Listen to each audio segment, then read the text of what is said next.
বলিউডের ডিভা ঐশ্বরিয়া রাই বচ্চনকে নিয়ে আবারও বিতর্কের ঝড়। এবার কি ঘটল জানবেন সম্পূর্ণ ভিডিওতে। চ্যানেলটি সাবস্ক্রাইব করে পাশে থাকুন, কারণ আমরা আনছি এক্সক্লুসিভ খবর।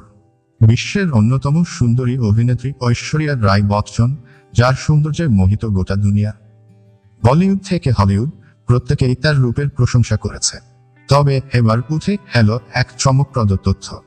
শোনা যাচ্ছে 2008 সালে পাকিস্তানের প্রাক্তন প্রেসিডেন্ট আসিফ আলী জারদারির আমন্ত্রণে পাকিস্তানের রাষ্ট্রপতি ভবনে পারফর্ম করেন ঐশ্বরিয়া। তবে শর্ত একটাই, তার পারফরমেন্সের জন্য চাওয়া হয় 10 কোটি রুপি। গোপন সূত্র থেকে জানা যায়, ঐশ্বরিয়ার পারফরমেন্স দেখতে উপস্থিত ছিলেন পাকিস্তানের নামিদামি ব্যক্তিরা।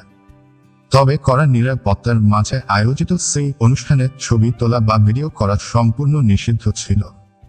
তাই আজও ওই পারফরমেন্সের কোনো ভিডিও বা ছবি পাওয়া যায় না। পাকিস্তানের রাজনৈতিক বিশ্লেষক শাহিদ মাসুদি প্রথম এই তথ্য ফাঁস করেন সংবাদ মাধ্যমে।